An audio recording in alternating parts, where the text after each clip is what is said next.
एक बहुत ही खास बातचीत हम आपके लिए लेके आए हैं देश के सबसे बड़े real estate company Lodha Macrotech developers के साथ, और उसके एमडी अभिषेक लोधा हमारे साथ बातचीत कर रहे हैं। बहुत सारे ढेर सारे इश्यूज रियल एस्टेट सेक्टर चर्चा में है।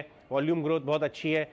सस्टेनेबल प्रैक्टिसेस की तरफ अभिषेक लोधा मूव कर रहे हैं अपनी कंपनी को, लोधा डेवलपर्स को। इसके फ़ायदे क्या हैं, ये सारी बातें हम करेंगे। अभिषेक, बहुत बहुत शुक्रिया आज हमसे बात करने के लिए। आइए सबसे पहले हम शुरुआत करते हैं आपकी जो पार्टनरशिप आरएमआई ग्रुप के साथ हो रही है सस्टेनेबिलिटी एफर्ट्स के क्षेत्र में। आप अपनी कंपनी में सस्टेनेबिलिटी को एक बहुत बड़ा प्रायोरिटी लेके चलना चाहते हैं, ज़ीरो कार्बन एमिशंस की तरफ बढ़ना चाहते हैं। तो आपने जो पार्टनरशिप आज अनाउंस की है, इसके मायने क्या हैं और इसकी इंपॉर्टेंस क्या है कंपनी के लिए? हाँ, अजय, आप जैसे जानते हैं, भारत का सबसे बड़ा रियल एस्टेट डेवलपर है और इसके साथ-साथ हमारी एक इच्छा है कि हम दुनिया में हाउसिंग इंडस्ट्री में सस्टेनेबिलिटी के फील्ड में सबसे बड़े लीडर बने। इसके चलते हुए हमारी कंपनी का गोल है कि 2035 तक हम net zero carbon emitting company बने और जो अभी तक हमने प्रोग्रेस की है, वो पिछले 18 महीनों में हमारे एमिशंस को हमने 50% से कम कर दिया है। और हमारी अब इस डेवलपमेंट्स के मद्देनज़र रखते हुए हमारी आशा है कि हम 2035 के काफ़ी पहले हमारा नेट ज़ीरो गोल अचीव कर लेंगे। जैसे कि हम ये प्रोग्रेस कर रहे हैं, हम चाहते हैं कि ना केवल हम, बट पूरी हाउसिंग इंडस्ट्री और पूरी रियल एस्टेट इंडस्ट्री इंडिया में, जिसके कारण से काफ़ी ग्रीन हाउस एमिशंस का उत्पादन होता है, उस इंडस्ट्री में ये सारी बेस्ट प्रैक्टिसेज़ जो हमारी लर्निंग्स हैं, हमारी जो नॉलेज है, वो शेयर की जाए फ्री ऑफ कॉस्ट, ताकि पूरे भारत में जो प्रधानमंत्री जी ने एक आह्वान किया है कि भारत 2070 तक नेट ज़ीरो कार्बन होगा, तो रियल एस्टेट इंडस्ट्री 2070 तक ना वेट करे, पर 2040 तक ही पूरी real estate industry net zero carbon बने। और इसलिए हमने आरएमआई, जो दुनिया का एक लीडिंग रिसर्च इंस्टीट्यूशन है, नॉन प्रॉफिट इंस्टीट्यूशन है, उसके साथ में Lodha net zero urban accelerator का हमने ये स्टार्ट किया है। और इसके साथ-साथ में हम कोशिश ये करेंगे कि दुनिया की जो बेस्ट थियरीज़ हैं, बेस्ट प्रैक्टिसेज़ हैं सस्टेनेबल डेवलपमेंट की, वो इंडियन कॉन्टेक्स्ट में ट्राई की जाएँ, जो उसमें अच्छा काम हो और जो उसमें सक्सेसफुल हो, उसकी नॉलेज फ्री ऑफ कॉस्ट सभी के साथ शेयर की जाए,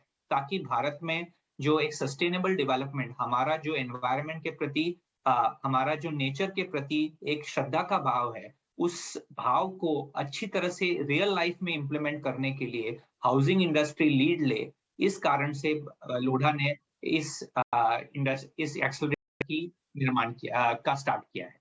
अभिषेक, हमें एक बात आप समझाएं, एज अ सेक्टर लीडर आप देश की सबसे बड़ी कंपनी हैं।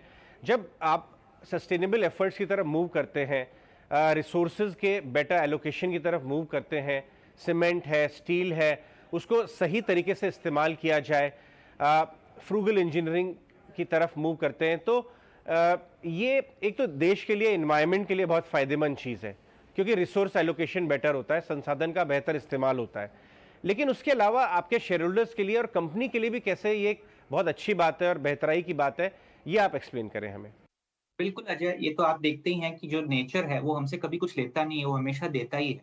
तो अगर हम नेचर के बारे में सोचेंगे तो उससे हमको बहुत कुछ मिलेगा और उसमें ये भी मिलता है कि कंपनी के ऑपरेशंस एफिशिएंट होते हैं, मटेरियल का यूटिलाइजेशन कम होता है, उससे प्रॉफिट में भी इम्प्रूवमेंट हो सकता है। पर मोस्ट इम्पोर्टेंटली, इस तरीके की होलिस्टिक सोच से कंपनी के अंदर एक अच्छी उत्साह का, पॉजिटिव एनर्जी का निर्माण होता है।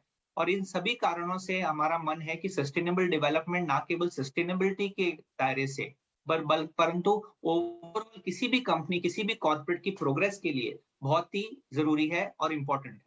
अभिषेक, आपसे बात हो रही तो ये आपके व्यूज़ जानना ज़रूरी है। एक बहुत बड़े स्ट्रेटेजिस्ट हैं क्रिस वुड, उनका ये मानना है, उन्होंने हाल ही में एक ये कमेंट दिया है कि भारतीय रियल एस्टेट सेक्टर एक बहुत बड़े सुपर साइकिल में इस समय एंटर कर रहा है और ये कई साल चल सकता है। इसके बहुत बेनिफिट होंगे देश को भी और सेक्टर को भी। आप इतनी बड़ी कंपनी है, आप ऑन ग्राउंड क्या ट्रेंड्स ऑब्जर्व कर रहे हैं? आप इस सुपर साइकिल के बाद की बात को मानते हैं? ज़रा आप एक्सप्लेन करें। जी बिल्कुल, मैंने आज क्रिस वुड्स जी का डिटेल तो नहीं मुझे पता, पर मैं बिल्कुल उनकी बात से एग्री करता हूँ कि भारत में हाउसिंग एक सुपर साइकिल में एंटर कर चुका है। ये सुपर साइकिल 10 से 15 साल तक चलेगा। इसके पीरियड में हाउसिंग की प्राइसेस मॉडेस्ट ग्रोथ होगी, हाउसिंग के वॉल्यूम्स में बड़ी ग्रोथ होगी और हाउसिंग के प्राइसेस में ग्रोथ के कारण जो होम ओनर्स होंगे, जो घर जल्दी खरीदेंगे, जिनकी घर की ओनरशिप है, उनकी बड़ी वेल्थ क्रिएशन होगी। तो हाउसिंग की वजह से एक बड़ा जॉब क्रिएशन होगा, हाउसिंग साइट्स पे, सप्लाई चेन में जो कंपनियां अलग-अलग प्रोडक्ट बनाती हैं और जो कंज्यूमर जो होम ओनर है, उनकी वेल्थ क्रिएशन की वजह से भारत की पूरी जो जीडीपी का ग्रोथ है और वेल्थ की ग्रोथ है, उसमें एक बहुत बड़ा सपोर्ट मिलेगा। तो हाउसिंग ना केवल एक सुपर साइकिल में है, पर आगे चल के भी हाउसिंग का एक बड़ा इम्प्रूवमेंट अब आने वाला है। एक आखिरी सवाल अभिषेक साहब से पूछना चाहूँगा कि जो सस्टेनेबिलिटी एफर्ट्स आप ले रहे हैं, आरएमआई के साथ आपने पार्टनरशिप की है, इससे रिसोर्स मैनेजमेंट में आपको क्या फ़ायदा होगा?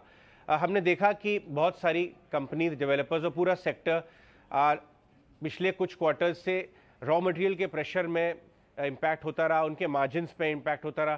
क्या इस तरह के एफर्ट्स आपको बेटर मार्जिन मैनेजमेंट में हेल्प करेंगे? मार्जिन्स पे और प्राइसेस पे आपका क्या व्यू है?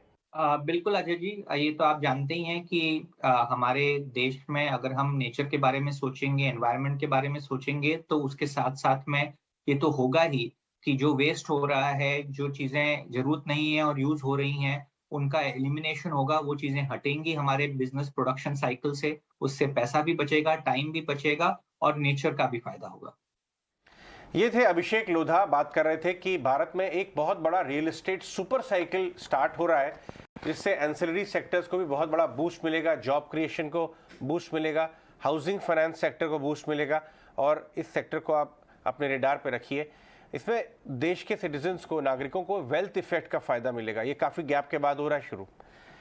तो ये आपको देश की सबसे बड़ी रियल एस्टेट कंपनी खुद बता रही है कि ऑन ग्राउंड उनको